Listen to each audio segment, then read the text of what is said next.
దేవుని నామానికి మహిమ కలుగును గాక. ఇప్పుడు వచ్చిన మీ అందరికీ ప్రభు పేరట వందనాలండి. ఇక రాత్రి కాల సమయంలో ఇంతవరకు మనం పాటల ద్వారా దేవుని మహిమపరిచాము. కొద్ది నిమిషాలు దేవుని యొక్క వాక్యాన్ని మనం ధ్యానం చేసుకున్నాం. పిల్లరా గమనించండి. మరి దయచేసి మీ బైబిల్ తెరచి చూసినట్లయితే మనం కొద్ది విషయాలు మరి దేవుని మాటలను ఆలపించుదాం. పరిస్థితి పత్రిక 4వ అధ్యాయం 12వ వచనం దయచేసి చదవండి. మరి రాత్రి కాల సమయంలో దేవుడు మనతో ఏమైతే మాట్లాడనాడు అటు మాటల శ్రద్ధతో ఆలకించి మరి మన జీవితాలని ఆత్మీయంగా విశ్వాస జీవితంలో బలపరుచుకుందాం. పరిస్థితి పత్రిక 4వ అధ్యాయం 12వ వచనంలో కొన్ని విషయాలు దేవుడు మనకు తెలియపరుస్తూ ఉంటున్నాడు. కాబట్టి గమనించండి. 184 కొత్త నిబంధన పేజీ గ్రంథంలో కొత్త నిబంధనలో 184 పేజీలో చదవాలా. 12 మీలో ఒకడును క్రీస్తు యేసు దాసుడైన ఎపఫ్రా మీలో ఒకడును క్రీస్తు యేసు దాసుడైన మీలో ఒకడును క్రీస్తు యేసు దాసుడైన ఎపఫ్రా మీకు వందనములు చెప్పుచున్నాడు. మీరు సంపూర్ణులను ప్రతి విషయంలో దేవుని చిత్తమును గురించి సంపూర్ణాత్మ నిశ్చయిత గలవారునై నిలకడగా ఉండవాలని ఇతడు ఎల్లప్పుడూ మీ కొరకు తన ప్రార్థనలలో పోరాడుచున్నాడు. ఈ వాక్య భాగం ద్వారా దేవుడు మనల్ని బలపరచునుగాక. ఆమేన్. వీళ్ళని గమనించండి. కొలస్సీ పత్రిక 4వ అధ్యాయం 12వ వచనం మనము చదివి ఉంటున్నాం. ఇక్కడ ఎపఫ్రా గురించి మరి పౌలు గారు కొన్ని విషయాలు మనకు తెలియపరుస్తూ ఉంటున్నాడు. మనము కూడా ఏం చేయాలో మరి కొలస్సీ సంఘానికి కొలస్సీలో ఉన్నటువంటి పట్టణంలో కొలస్సీ పట్టణంలో ఉన్నటువంటి సంఘానికి పౌలు గారు వ్రాస్తూ కొన్ని విషయాలు తెలియపరుస్తున్నాడు. ఈ రాత్రి కాల సమయంలో దేవుడు మనతో మాట్లాడుతుంటున్నాడు.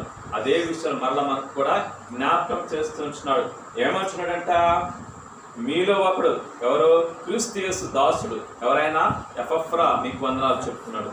మీరు సంపూర్ణులుగా ఉండాలని, ప్రతి విషయంలో దేవుని చిత్తాన్ని మీరు సంపూర్ణంగా నెరవేర్చాలని, మరి నిలకడగా ఉండాలని ఏం చేస్తున్నాడంట?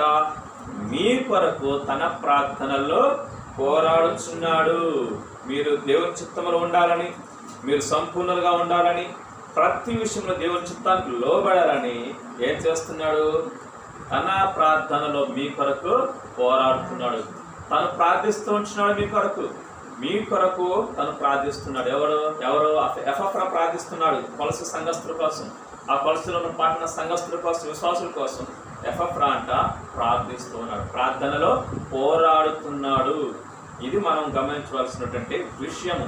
ప్రార్థన చేసే ప్రతి ఒక్కరు ఏం చేయాలంట?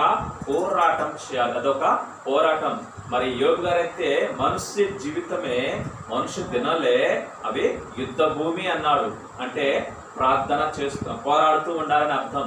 కాబట్టి ఇక్కడ కూడా పౌలు గారు సెలవిస్తున్నాడు, మనం ప్రార్థనలు నిత్యము పోరాటం చేయాలి. ఎవరితో పోరాటం చేయాలి? మరి కనిపించని శక్తులతో మనం పోరాటం చేయాలి.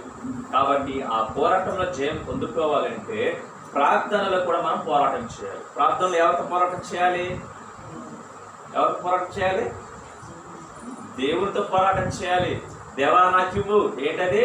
ఆత్మీయ శక్తి నాకు దయచేయి, ఆత్మీయ బలాన్ని నాకు దయచేయి, పరిశుద్ధాత్మ శక్తిని నాకు అనుగ్రహించు, ఎలా నడుచుకోవాలో నాకు నేర్పించు, మరి అపవాదిని ఎలా జయించాలో నాకు నీ శక్తిని ప్రసాదించు అని మనం ఏం చేయాలా?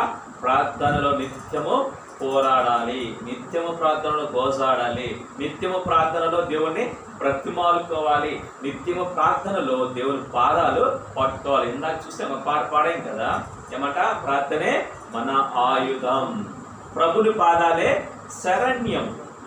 ఏంటంట? ప్రభు పాదాలు మాత్రమే మనకు శరణ్యం. కాబట్టి గమనించండి, ఇక్కడ ఎపఫ్రా ఏం చేస్తున్నాడంట? ప్రార్థనలో పోరాడుతున్నాడు. ప్రార్థనలో పోరాటం అన్నమాట. కాబట్టి విశ్వాసులుగా మనము, రక్షించబడిన మనము ఏం చేయాలంట?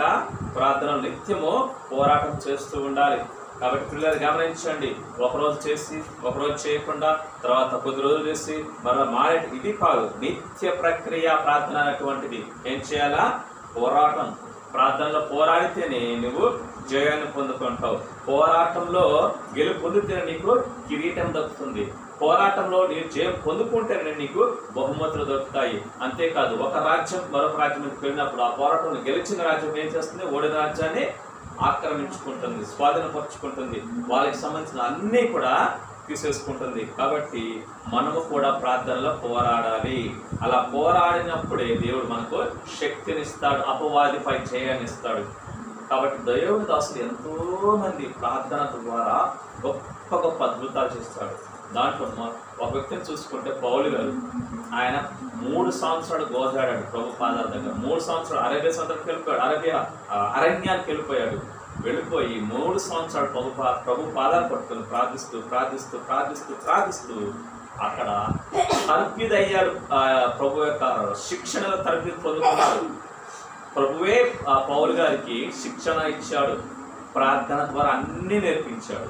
ప్రార్థన ద్వారా సహనాన్ని నేర్పించాడు, ప్రార్థన ద్వారా ఓపికను నేర్పించాడు, ప్రార్థన ద్వారా మరి ఇతరులను ప్రేమించడం నేర్పించాడు, ప్రార్థన ద్వారా శక్తిని ప్రసాదించాడు, ప్రార్థన ద్వారా కృపావరం ప్రసాదించాడు, ప్రార్థన ద్వారా అద్భుతాలు చేయగల శక్తిని పౌలు గారికి ఇచ్చాడు. అందుకే పౌలు గారు ఒక్క మాట సెలవిస్తే చాలు, దెయ్యం వదిలేసి వెళ్ళిపోయారు.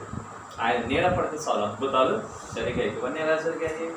ప్రార్థన అనే పోరాటంలో ఆ పౌలు గారు 3 సంవత్సరాలు పోరాడాడు దేవునితో, అయ్యా నాకు కావాలని. ఇంకో అద్భుతమైన వ్యక్తి మన పాత నిబంధనలు చూస్తాం, ఆదికాండంలో అక్కడ కూడా యాకోబును మనం చూస్తాం, 38వ అధ్యాయంలో అనుకుంటాను.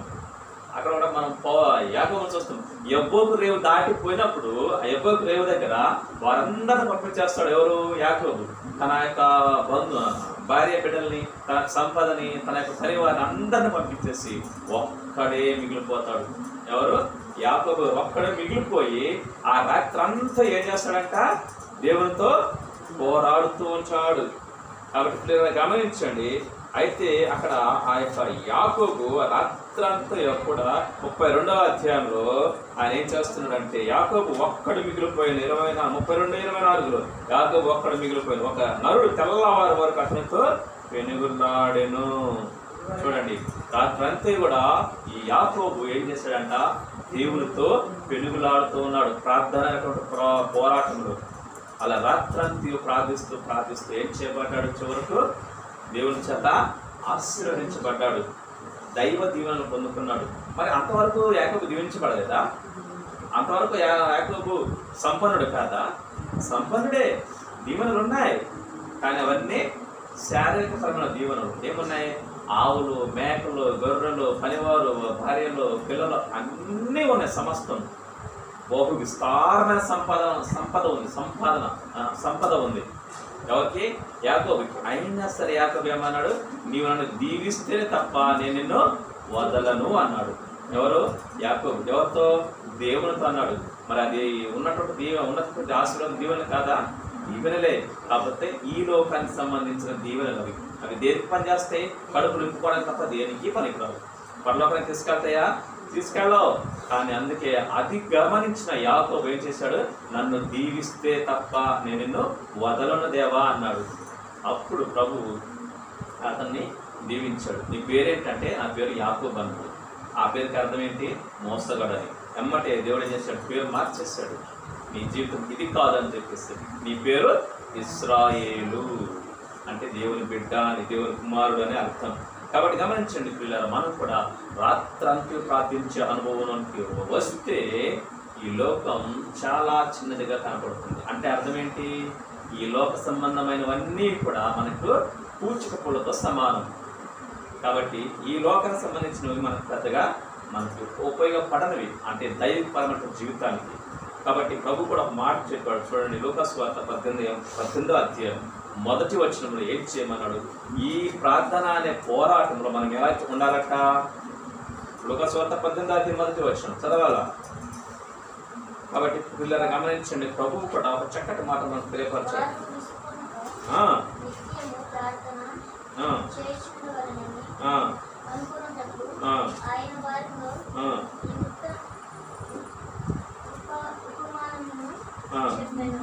చదువుతూ ఉంటేనే వచ్చింది, చదవకుండా ఉండకూడదు. కాబట్టి గమనించిన లూకా సువార్త 18వ అధ్యాయం 1వ వచనం, వారు విసుగక నిత్యము ప్రార్థన చేయుచుండవలెనని అనుటకు ఆయన వారితో ఈ ఉపమానము చెప్పెను. వారు ఎలా ఉండాలంట? విసుగక నిత్యము ప్రార్థన చేయాలి. నాకు చూసాం కదా, పౌలు గారు ఏమన్నారు? ఎఫ్రా ఎలా ప్రార్థన చేస్తాడంట? పోరాడుతూ ఉన్నాడు ప్రార్థన, అంటే నిత్యము చేస్తూ ఉన్నాడు అనమాట. ఇక్కడ ప్రభు కూడా అదే సెలవిస్తున్నాడు. వారు ఎవరు? ప్రార్థించేవారు. వారు ఎలా ఉండాలంట? నిత్యము విసుకక ప్రార్థన చేస్తూ ఉండాలి. అలా ప్రార్థిస్తే మీరు జవాబులు పొందుకుంటారు అనటానికి ఇక్కడ ఒక ఉపమానం చెప్పాడంట దేవుడు. ఏం చెప్పాడంటే, ఒక ఊర్లో ఒక గొప్ప రాజు ఉన్నాడు. ఆ రాజు ఎవరికి భయపడడు, దేవునికి భయపడడు, మరి దేవునికి ఏ మనిషికి భయపడడు. తర్వాత అంతేకాదు, ఆయన ఎలాంటివాడంట? మనుషుల్ని లక్ష్య పెట్టడు, దేవుని కూడా లక్ష్య పెట్టడు, దేవునికి భయపడడు. అలాంటి వ్యక్తి మరి అధిపతిగా ఉన్నాడు ఆ యొక్క ఊరిలో లేదా ఆ రాజ్యంలో. అయితే అదే రాజ్యంలో ఒక పేద విధవరాలు కూడా ఉంది. ఆమె దేవుని బిడ్డ, విశ్వాసి. అయితే ఆమె ఏం చేస్తుంది? ఆయన దగ్గరికి రోజు వెళ్ళి గోదాడుతుంది. అయ్యా, నాకు నా ప్రతివాదికి అంటే పొరుగు వారికి న్యాయం తీర్చయ్యా అని అడుగుతుంది. ఆయన పట్టించుకోవట్లేదు. ఒకరోజు, 2 రోజులు, 3 రోజులు, 4 రోజులు, 5 రోజులు, నెల, 2 నెలలు, 3 నెలలు విసిగిపోయాడు. ఎవరు? అధిపతి విసిగిపోయాడు. ఆమె విసిగిపోవాలా? అధిపతి విసిగిపోయాడు. ఏమనుకుంటున్నాడు? ఈమె ప్రతిరోజు వచ్చి మాటికి వచ్చి గోజాడుకున్నట్లు 5 వచనంలో ఈమెకు న్యాయము తీరుస్తాను. చూసారా? విసుగకుండా ఆ పేద విధవరాలు ఎలా అయితే వెళ్ళిందో, ప్రతిరోజు నాకు నా ప్రతివాదికి న్యాయం తీర్చయ్యా, నాకు అన్యాయం జరిగింది. ఫస్ట్ పట్టించుకోలేదు, నెల 2 నెలలు పట్టించుకోలేదు. అయినా సరే ఏదో ఒక రోజు అతని మనసు కరిగింది. అలాగే ఆ తర్వాత అతను ఏం చేశాడు? దేవునికి భయం లేదు, మనుషుల భయం లేదు. అయినా సరే ఆమె గోజాడటం వలన, ప్రతిరోజు వచ్చి గోజాడటం వలన ఏమనుకున్నాడు మనసులో? నేను ఈమెకి తప్పకుండా న్యాయం చేస్తాను అనుకున్నాడు. న్యాయం చేస్తాడు. మనము కూడా అంతే. ప్రార్థించే విషయంలో ఏం చేయాలా? విసిగిపోవద్దు. సమాధానం రాలేదని విసిగిపోవద్దు. ఒకవేళ ప్రార్థించేటప్పుడు సమాధానం లేట్ అయిందా, దేవుడు నీ మేలు కొరకే. నువ్వు అడిగేది చిన్నదై ఉండొచ్చు, కానీ దేవుడు లేట్ చేశాడంటే అద్భుతమైనటువంటి నీకు ఇవ్వబోతున్నాడని అర్థం. కాబట్టి విసుకుపోవద్దు. నేను ఎన్నో రోజులు ప్రార్థన చేస్తూ వస్తున్నాను, దేవుడు నాకు ఎందుకు సమాధానం ఇవ్వట్లేదు, నేను ఈ విషయం కోసం ప్రార్థన చేస్తున్నాను, నాకు ఎందుకు దేవుడు సమాధానం ఇవ్వట్లేదు అని విసిగిపోవద్దు. ఇంకా నా వల్ల కాదు, నేను చేయను అస్సలే అనుకోవద్దు. అలా అనుకుంటున్నావు అంటే అపవాది నిన్ను భ్రమ పెడుతున్నాడని అర్థం. అపవాది నిన్ను మోసగిస్తున్నాడని అర్థం. అపవాది నిన్ను ప్రార్థన చేయకుండా చేయాలని అర్థం. కాబట్టి అప్పుడు ఏం చేయాలి? మనం ఇంకా ప్రార్థన చేయాలి. విసిగిపోవద్దు ప్రార్థించే విషయంలో. కాబట్టి అలా ప్రార్థించినప్పుడు దేవుడు అద్భుతంగా మరి న్యాయం తీరుస్తాడు. అందుకోసమే కదా ఆయన దీర్ఘశాంత చూపుతున్నాడు మన పట్ల. కాబట్టి గమనించండి. తర్వాత మనం ఇవన్నీ నేను చెప్పేవాడిని కూడా ప్రార్థించేటప్పుడు మనకు కలిగే ఆటంకాలు ఏంటవి? ఆటంకాలు. విసుగు వస్తుంది మనకి, విసుగు రానివ్వకూడదు. ప్రార్థనలో పోరాటం చేయాలి. అందుకే మొదటి వచనం మీకు చూపించాను. విసుగుదల రాకుండా ప్రార్థించాలి. తర్వాత మత్తయి సువార్త 26:41 మనం చూసుకున్నట్లయితే, మత్తయి సువార్త 26:41 ప్రభు స్పష్టంగా అక్కడ సెలవిస్తూ ఉంటున్నాడు. తన యొక్క శిష్యులతో మాట్లాడుతూ ఉంటున్నాడు. ప్రభు ఆ యొక్క గెత్సేమనే తోటలకు వెళ్ళి ప్రార్థిస్తూ ఉన్నప్పుడు ఆయన ఏమంటున్నాడు? మీరు శోధనలో ప్రవేశించకున్నట్లు మెలకువగా ఉండి ప్రార్థన చేయుడి. ఎలా ఉండాలి ప్రార్థన చేయాలంట? మెలకువగా ఉండి ప్రార్థన చేయమంటున్నాడు. అయితే ఎవరితో మాట్లాడుతున్నాం ఈ మాట? తన శిష్యులతో చెప్తున్న మాట. ఎందుకు అంటే వారు ఎలా ఉన్నారంట? ప్రార్థించలేక వారు నిద్రపోతూ ఉన్నారు. మనం ప్రార్థన చేసేటప్పుడు చాలాసార్లు నిద్ర అనే అక్కడ దెయ్యం మన మీద కూర్చుంటుంది. ఎప్పుడైనా గమనించండి. ప్రార్థన చేసేటప్పుడు బైబిల్ చదివేటప్పుడు, ఈ 2 చేసేటప్పుడు మాత్రం ఎప్పుడు లేని నిద్ర వస్తూ ఉంటుంది. చాలా మనకు అర్థం చేసుకోవాలి. కాబట్టి ఆ నిద్ర మనము జయించాలి. దేవుడిని అడగాలి. అప్పుడు ఆ నిద్ర నుంచి మనకు ఆ యొక్క స్వస్థత ఇస్తాడు. 43వ వచనం చూసినట్టే, వారు తిరిగి వచ్చి వారు మరలా నిద్ర చుట్టూ చూచాను.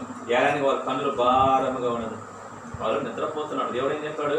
అయ్యా మీరు ప్రార్థించండి అయ్యా నా కొరకు అంటే వారు నిద్రపోతున్నారు. కాబట్టి నిద్ర కూడా ఒక ఆటంకమే. ప్రార్థన చెయ్యనివ్వకుండా విసిగిపోవటం ఒక ఆటంకమే. అది మనలో కలిగేటటువంటి విసుగుదల. తర్వాత నిద్ర అనేటువంటి విసుగుదల. తర్వాత చూస్తే మత్తయి సువార్త 1:14 తర్వాత గమనించండి. అక్కడ కూడా ప్రభు ఒక మాట మనకు సెలవిస్తుంటున్నాడు. ఇలా గమనించండి.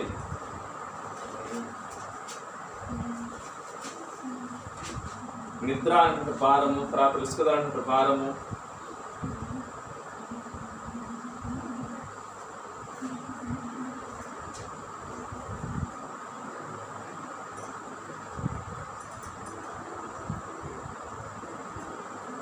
లూకా సువార్త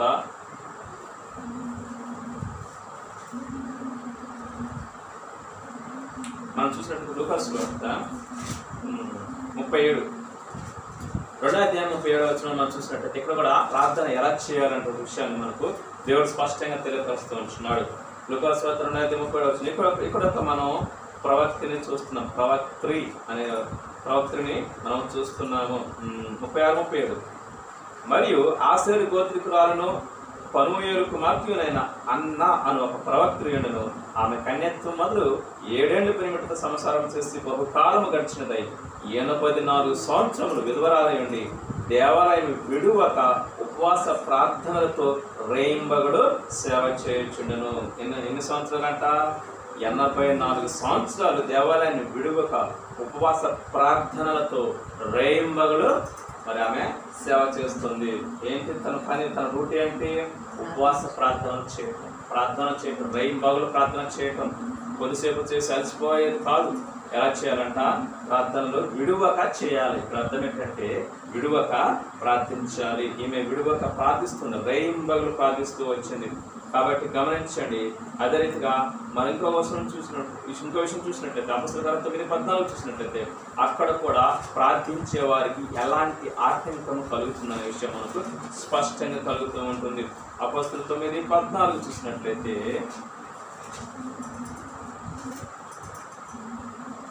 ఇక్కడ ఈ నామం బట్టి ప్రార్థన చేయు వారందరినీ బంధించుటకు అతడు ప్రధాన యాజకుల వలన అధికారం పొంది ఉన్నాడు. ప్రార్థన చేయు వారందరినీ బంధించడానికి ఎవరు?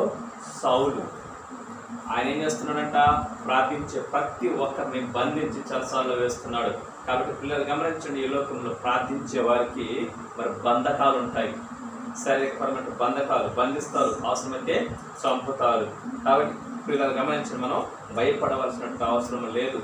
కాబట్టి ప్రార్థనకు వచ్చే ఆటంకాలు ఇవన్నీ ఇప్పుడు నేను మీతో పంచుకునే విషయాలు. తర్వాత అదే 9వ అధ్యాయం 21 చూసినట్లయితే ఏమంటున్నాడు? అక్కడ కూడా ఆ విషయాన్ని మనకు తెలియపరుస్తున్నాడు. చదవండి 9:21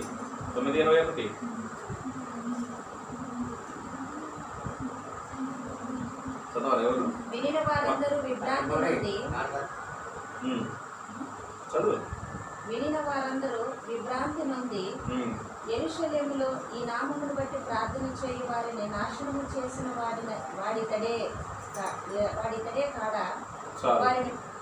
ఈ నామమును బట్టి ప్రార్థన చేయు వారిని నాశనం చేసిన వాడు ఇతడే కాడా? ఎవరంట? ప్రార్థన చేసిన వారందరూ నాశనం చేస్తూ వచ్చాడు సౌలు. కాబట్టి ప్రార్థన చేస్తే నాశనం కూడా కలుగుతుంది ఒక్కొక్కసారి. అయినా సరే మనం భయపడవలసిన అవసరం లేదు. నాశనం ప్రార్థిస్తూ ఉంటే మనకు మరి ఏంటంటే బంధిస్తారు. ప్రార్థిస్తూ ఉంటే మనకు నాశనం కలుగుతూ ఉంటుంది. తర్వాత ఇంకొకటి నేను చూసినట్లయితే అపొస్తలుల కార్యాలు 16:16 చూసినట్లయితే అక్కడ కూడా మరొక ఆటంకం కలుగుతుంది ప్రార్థించే వారికి. కానీ మనం ప్రభు కృపను బట్టి, ప్రభు యొక్క ధైర్యమును బట్టి మనం ఏం చేయాలంట? ప్రభు యొక్క కృపతో ముందుకు కొనసాగిపోవాలి. 16:16 చూసినట్లయితే మేము ప్రార్థనా స్థలమునకు వెళ్ళుచుండగా బుతోను అను దయ్యము పట్టినదై సోది చెప్పుల చేత తన యజమానులకు బహు లాభము సంపాదించుతున్న ఒక చిన్నది మాకు ఎదురుగా వచ్చాను. చూడండి, ఇక్కడ చూసినట్లయితే 16:16 అపొస్తలుల కార్యాలు 16:16 ప్రార్థించే వారికి ఎదురయ్యే ఆటంకం ఏంటంట? దెయ్యము వస్తుంది. ఎందుకు? నిన్ను ప్రార్థించకుండా చేయడానికి, నీ తలంపులు, నీ ఆలోచనలు, నీ దృష్టి పాడు చేయడానికి వస్తూ ఉంటుంది. ప్రార్థించేటప్పుడు ఏవో ఆలోచన వస్తుంటాయి. ఒక్కొక్కసారి ప్రార్థించేటప్పుడే ఏదో మాటలు వినపడతాయి. ప్రార్థించేటప్పుడే ఏదో సౌండ్ వినిపిస్తుంటుంది. ప్రార్థించేటప్పుడే నీకు నిద్రమత్తులు కలగజేస్తుంది. ఏదంట? ఏమొస్తుంది? అది దెయ్యం వస్తుంది, అపవాది వస్తున్నాడు. ప్రార్థించేటప్పుడు నిన్ను ఎలాగైనా సరే ఆ ప్రార్థన నుంచి లేపాలి, ప్రార్థనకు నీకు ఆటంకం కలిగించాలనేటువంటి ఉద్దేశంతో ఆ అపవాది అలాగా చేస్తూ ఉంటాడు. కొలస్సీ 4:2 చూసినట్లయితే అక్కడ కూడా నిలకడగా ప్రార్థించండి అని ఉంటుంది. అంటే అర్థం ఏంటి? నిలకడగా ప్రార్థించండి అంటే నిలకడ లేకుండా ప్రార్థిస్తున్నామని అర్థం. నిలకడ లేకుండా అంటే ఎడతెగక ప్రార్థన చేయాలని అర్థం. కాబట్టి పిల్లలు గమనించండి, మనం ప్రార్థించేటప్పుడు మన ప్రార్థనకు ఆటంకాలు వస్తూ ఉంటాయి. కాబట్టి ఆ ఆటంకాలు వచ్చినప్పుడు వాటిని జయించడానికి దేవుని శక్తిని మనం పొందాలి. అంతేకాకుండా మనం ప్రార్థించేటప్పుడు మన యొక్క చుట్టుపక్కల ఉన్న వారి ద్వారా ఆటంకాలు వస్తూ ఉంటాయి. మనం ప్రార్థించేటప్పుడు మన ఇంట్లో ఉన్న వారి ద్వారా ఆటంకాలు వస్తూ ఉంటాయి. మనం ప్రార్థించేటప్పుడు మరి పెద్ద పెద్ద సౌండ్స్ కానీ అనేక ఆటంకాలు వస్తూ ఉంటాయి. కాబట్టి ప్రార్థించే వ్యక్తులు మనం ఆటంకపరచకూడదు. చేసే వారిని మనము మరి వారికి ఇబ్బంది పెట్టకూడదు. వారికి అనుకూలంగా ఉండాలి తప్ప వారిని వచ్చి లేపడం, వారు వచ్చి తట్టడం, వారితో మాట్లాడటం ఇది తప్పు. ఎందుకంటే దేవునితో ఆ వ్యక్తి మాట్లాడుతున్నప్పుడు నిన్ను వదిలి ఆ వ్యక్తిని పలకరించిన, ఆ వ్యక్తిని డిస్టర్బ్ చేసిన దేవుడు ఊరుకోడు, జాగ్రత్త. కాబట్టి పూర్వకాలంలో మన యొక్క హిందూ దేశంలో యజ్ఞాలు చేసేవారు, తపస్సు చేసేవారు. గుర్తుందా? తపస్సు చేసేటప్పుడు మరి చాలామంది అతనికి వ్యతిరేకులుగా ఉన్నటువంటి వారు ఏం చేసేవారంటే ఒక స్త్రీని పంపించడం, లేకపోతే పురాణాల్లో చూసుకున్నట్టు మనం కథలు, ఒక ఋషి తపస్సు చేసేటప్పుడు వేరే ఒక వ్యక్తి వచ్చి అతన్ని డిస్టర్బ్ చేసేవాడు. ఎందుకు? అతని తపస్సు భంగం కలిగించాలని, అతని తపస్సుని ఆటంకం కలిగించాలని అనేక రకాలుగా ప్రయత్నాలు చేసేవారు. వాటిలో గెలిచేవారు కొంతమంది, అయితే ఓడిపోయేవారు కొంతమంది. కాబట్టి పిల్లలు గమనించండి, మనము కూడా ప్రార్థన చేసేటప్పుడు ఇది ఒక పోరాటం. ప్రార్థన అనేటువంటిది పోరాటం. కాబట్టి ఎన్ని ఆటంకాలు వచ్చినా ఏం చేయాలా? ప్రార్థన మాత్రం ఆపకూడదు. ఎడతెగక నిత్యం ప్రార్థన చేయాలి, రేయింబగులు చేయాలి, ఎల్లప్పుడు కూడా చేయాలి. లూకాసు 21:36 అక్కడ కూడా దేవుడు స్పష్టంగా చెప్తుంటున్నాడు. యేసు ప్రభు ఒక మాటను చెప్తుంటున్నాడు. లూకా 20:36 ఎల్లప్పుడు మీరు ప్రార్థన చేయండి అంటున్నాడు. మనుష్య కుమారుని ఎదుట నిలవబడుటకు శక్తి గల వారగునట్లు ఎల్లప్పుడూ ప్రార్థన చేయించు మెలకువగా ఉండుడని చెప్పాను. ఆమేన్. ఇక గమనించినట్లయితే జరగబోయేవి, అవి శోధన కావచ్చు, కష్టం కావచ్చు, అనారోగ్య సమస్య కావచ్చు, ఎదురు కావచ్చు, ఇబ్బందులు కావచ్చు, ఏదైనా సరే అవన్నీ తప్పించుకోవాలంటే ఏం చేయాలంట? ఎల్లప్పుడూ ప్రార్థన చేయాలి, మెలకువగా ఉండే ప్రార్థన చేయాలి, నిద్రమత్తుతో కాదు. కాబట్టి గమనించండి, ఎల్లప్పుడు ప్రార్థన చేస్తే మనకి ఏం జరుగుతుంది తెలుసా? ఏం జరుగుతుందంట? ప్రభువు నామం బట్టి ఎవరైతే ప్రార్థన చేస్తారో వారు రక్షించబడతారు. అపొస్తలుల 2:21 రాయబడి ఉంటుంది స్పష్టంగా. అపొస్తలుల 2:21 ప్రభువు నామం బట్టి ఎవరైతే ప్రార్థన చేస్తారో వారు రక్షించబడతారు. వీళ్ళని గమనించండి, ప్రభువు నామాన్ని బట్టి మనము ప్రార్థన చేయాలి. అప్పుడు మనము రక్షించబడతాము, మన కుటుంబంగా కూడా రక్షించబడుతుంది. అనేకులను రక్షణకి మనం నడిపిస్తాము. కాబట్టి గమనించండి, ప్రార్థించే వ్యక్తిని మనం ఆటంకపరచకూడదు, ప్రార్థించే వ్యక్తిని మనము డిస్టర్బ్ చేయకూడదు, ప్రార్థించే వ్యక్తికి మనము మరి వారిని పలకరించకూడదు. ప్రార్థన అయిపోయిన తర్వాత మాట్లాడండి, ప్రార్థన అయిపోయిన తర్వాత చెప్పండి ఏదైనా విషయం ఉంటే. అంతే తప్ప ప్రార్థించినప్పుడు డిస్టర్బ్ చేస్తే దేవుడు చూస్తూ ఊరుకోడు. కాబట్టి గమనించండి. అంతేకాదు, ఎలా ప్రార్థించాలంట? మనము ప్రభువు నామాన్ని బట్టి ప్రార్థన చేయాలి. మొదటి సమయంలో 1:10 చూసుకున్నాం. అక్కడ కూడా ఒక స్త్రీ ప్రార్థన చేస్తుంటుంది. ఏమి కావాలని ప్రార్థన చేస్తుందో, ఎలా ప్రార్థన చేస్తుందో ఒకసారి చూసుకున్నాం. మొదటి సమయంలో 1వ అధ్యాయం 10వ వచనంలో హన్నా అనేటువంటి స్త్రీ దేవుని మందిరానికి వెళ్ళి ప్రార్థన చేస్తూ ఉంటుంది. దేవుని సన్నిధిలో గోజాడుతూ ఉంటుంది, దేవుని సన్నిధిలో పోరాడుతూ ఉంటుంది. అయ్యా నాకు ఇది కావాలి, చదవాలి, నాకు ఇది కావాలని అడుగుతూ ఉంటుంది. మొదటి సామెతల 10వ వచనం.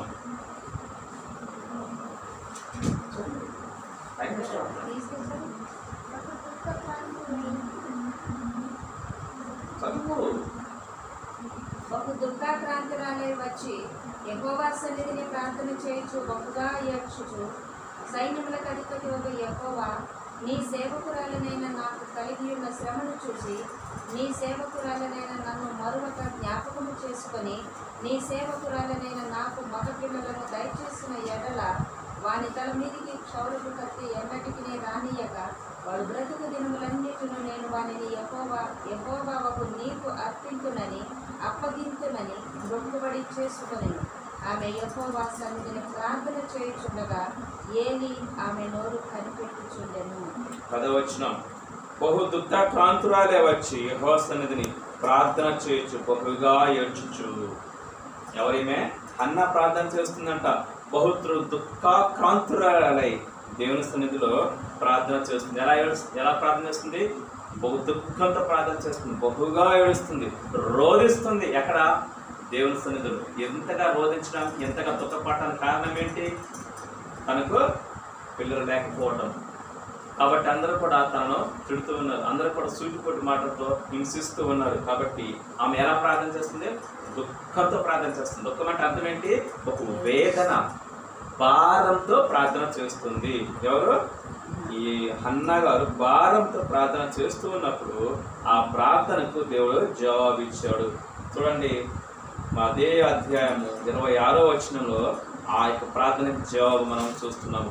నా ఏలినవాడా, నా ఏలిన వారి ప్రాణము తోడు, నీ యొద్ద నుంచి యెహోవాను ప్రార్థన చేసిన స్త్రీని నేనే, ఈ బిడ్డను దయచేయమని యెహోవాతో నేను చేసిన మనవిని ఆయన నాకు అనుగ్రహించను. చూసారా ఆమె ఎలా ప్రార్థన చేసిందట? భారంతో ప్రార్థన చేస్తుంది. మనము కూడా అంతే, భారంతో ప్రార్థన చేయాలి, వేదనతో ఆయన ప్రార్థన చేయాలి, కన్నీటితో ప్రార్థన చేస్తే దేవుడు మన ప్రార్థనకు వెంటనే జవాబునిస్తాడు. కాబట్టి గమనించండి. అంతేకాదు ఎలా చేయాలంటే ప్రార్థన మొదటి సమయంలో 7:8 చూస్తే మానక ప్రార్థన చేయాలి. ఎట్టి పరిస్థితుల ప్రార్థన మనం మానవద్దు. మొదటి సమయంలో 7:8 అక్కడ సమీరుతో వారు సెలవిస్తున్నాడు, మా కొరకు నువ్వు మానక ప్రార్థన చేయమని చెప్తున్నాడు. తర్వాత అపోస్తుల కార్యం 4:31 వచనంలో అక్కడ వారు ప్రార్థన చేస్తారు. అపోస్తులు ప్రార్థన చేసినప్పుడు గొప్ప అద్భుతం జరుగుతుంది అక్కడ. కాబట్టి గమనించిన ప్రియులారా, అంతేకాదు అపోస్తుల కార్యం 8వ అధ్యాయం 15వ వచనంలో కూడా వారు ప్రార్థించి చేతులుంచి ప్రార్థించినప్పుడు ఏం జరుగుతుందో తెలుసా? పరిశుద్ధాత్ముడు దిగుతారు అన్నమాట వాళ్ళ తలల మీదకి. కాబట్టి గమనించండి, ప్రార్థన ఎంతో ప్రాముఖ్యమైనటువంటి. చివరిగా మీకు ఒక వచనం చూపించి మరి ముగించే ప్రయత్నం చేస్తున్న అపోస్తుల కార్యం 9వ అధ్యాయం 40వ వచనం చదవండి ఒకసారి. అపోస్తుల కార్యం 9వ అధ్యాయం 40వ వచనంలో అక్కడ గొప్ప శక్తిని దేవుడు తన దాసులకు అనుగ్రహించాడు. కాబట్టి గమనించండి, పేతురు అందరినీ వెలుపలికి పంపి మోకాళ్ళుని ప్రార్థన చేసి శవము వైపు తిరిగి తబితా లెమ్మనగా ఆమె కన్నులు తెరచి పేతురును చూచి లేచి కూర్చుండెను. పేతురు ఏం చేశాడు? మోకాళ్ళుని ప్రార్థన చేశాడు. మోకాళ్ళ ప్రార్థన. ఇక్కడ ఎలా చేశాడు? మోకరించి ప్రార్థన చేశాడు. చేసి ఎటువైపు తిరిగాడు? శవం వైపు తిరిగాడు. చనిపోయిన వ్యక్తి తబిత గారు ఆ శవం వైపు తిరిగి ఏమంటున్నాడు? తబిత లే అన్నాడు. ఏమన్నాడు? తబిత లే అనగానే ఏం చేసిందంట? ఆమె లేచి కూర్చుంది. పోయిన ప్రాణం తిరిగి వచ్చింది, పోయిన జీవం మరలా వచ్చింది. కాబట్టి ప్రార్థనకి ఎంత గొప్ప శక్తి చూసారా? చనిపోయిన వారిని సహితము లేపగలుగుతుంది, జీవాన్ని ఇస్తుంటుంది. గొప్ప అద్భుతాలు జరిగాయి. ఏలియా చూసుకుందాం. ఏలియా దేవుని కోసం పౌరుషంగా ఒక్కడే నిలబడ్డాడు, ప్రార్థన చేశాడు. రాత్రి అనుకున్నంత ఈ మాట, ఆకాశం నుంచి అగ్ని దిగింది. తర్వాత అదే ఏలియా ప్రార్థన చేశాడు. 3.5 సంవత్సరాల వర్షం భూమి మీద పడలేదు. అదే ఏలియా ప్రార్థన చేశాడు, వెంటనే ఆకాశం వర్షం ఇచ్చింది. కాబట్టి ఇట్లా చెప్పుకుంటూ పోతే ఎన్నో గొప్ప గొప్ప కార్యాలు ప్రార్థన ద్వారా జరిగాయి, జరుగుతున్నాయి, జరుగుతాయి కూడా. కాబట్టి మనం విశ్వాసంతో ప్రార్థన చేయాలి, పట్టుదల కలిగి ప్రార్థన చేయాలి, విసుగగా ప్రార్థన చేయాలి, తర్వాత మెల్లకువ కలిగి ప్రార్థన చేయాలి, భారంతో ప్రార్థన చేయాలి, కన్నీటితో ప్రార్థన చేయాలి. ప్రార్థన ఎంత ప్రాముఖ్యతనిస్తుందో తెలుసా? ప్రార్థన వలన నీ జీవితం మారుతుంది, ప్రార్థన వలన నీ కుటుంబం మారుతుంది, ప్రార్థన వలన నీ గ్రామం మారుతుంది, ప్రార్థన వలన ప్రపంచం దీవించబడుతుంది. కాబట్టి గమనించండి, అదే ప్రార్థన లేకపోతే దీనికి రివర్స్ అన్నమాట. కాబట్టి గమనించండి, ప్రార్థన అద్భుతాలు చేస్తుంది. యెహోషువ ప్రార్థించాడు, ప్రార్థన చేసామన్నాడు, ఆజ్ఞాపించాడు. సూర్యుడు నీవు గిబియోనులో ఆగిపో, చంద్రుడు నీవు అయ్యాలోని లోయలో నిలిచిపో అన్నాడు. అంతే, ఆగిపోయాయి. మోషే ప్రార్థించాడు, ఎర్ర సముద్రం చీలిపోయింది. యెహోషువ ప్రార్థించాడు, యోర్దాను చీలిపోయింది. గొప్ప గొప్ప కార్యాలు, ఎన్నో గొప్ప కార్యాలు మనం చెప్పుకుంటూ పోతే ఎన్నో ఉన్నాయి. దానియేలు ప్రార్థించాడు, సింహాలు ఆగిపోయేవారు, నోటిని మూసేశారు. హనన్యా మిషాయేలు ఆశ్చర్యాలు ప్రార్థించారు, అగ్ని కుండంలో ఒక ఎంట్రుకకు కూడా కాలకుండా వారు సురక్షితంగా బయటకు వచ్చారు. కాబట్టి గమనించండి, ప్రార్థన ఎంత ప్రాముఖ్యత, మరి ఆ ప్రార్థన చేసేవారు కూడా అంతే ప్రాముఖ్యం. ఎందుకంటే ఆ ప్రార్థన అనేటువంటిది దేవునితో వారు మాట్లాడుతూ ఉంటాడు. కాబట్టి దేవునితో మాట్లాడుతున్నప్పుడు మనం వారిని డిస్టర్బ్ చేస్తే దేవుడు ఊరుకోడు, దేవుడు గద్దిస్తాడు, దేవుడు శిక్షిస్తాడు. జాగ్రత్త. ప్రార్థన అయిపోయిన తర్వాత మీరు ఏమైనా ఉంటే మాట్లాడండి. ప్రార్థన చేసేవారికి డిస్టర్బెన్స్ కలిగించకూడదు. ప్రార్థన చేసేవారి పట్ల మీరు చాలా జాగ్రత్తగా ఉండాలి. అంతేకాదు ప్రార్థన మన పరిస్థితిని మారుస్తుంది. ఏం చేస్తుంది? ప్రార్థన మన పరిస్థితులను మారుస్తుంది. ప్రార్థించే వారే దేవునికి ఇష్టం. ఎందుకంటే నాలా వాక్యం చెప్పేవాడు కంటికి కనపడతాడు, పరిచయం చేసేవాడు కంటికి కనపడతాడు, కానీ ప్రార్థించేవారు ఎవరికి కనపడరు. ఎవరికి కనపడతారు? మరి దేవునికి మాత్రమే కనపడతారు. కాబట్టి ఆ దేవుడు కోరుకునేది కూడా అది, నాతో సహవాసం అంటే ఏంటి? ప్రార్థనా సహవాసం. అలా ప్రార్థించే వారి పట్ల దేవుడు గొప్ప మేలు చేస్తాడు, తన గొప్ప శక్తిని ఇస్తాడు, తన యొక్క పరిశుద్ధాత్మ శక్తిని వారి మీద కుమ్మరిస్తాడు. ఆ రీతి మనం ప్రార్థన చేస్తూ ప్రభు కృపకు పాత్రను అవుదాము గాక. గొప్ప ప్రార్థన విధంగా మనం మారుదాము గాక. ప్రార్థన చేసుకుందాం. మోకరించండి.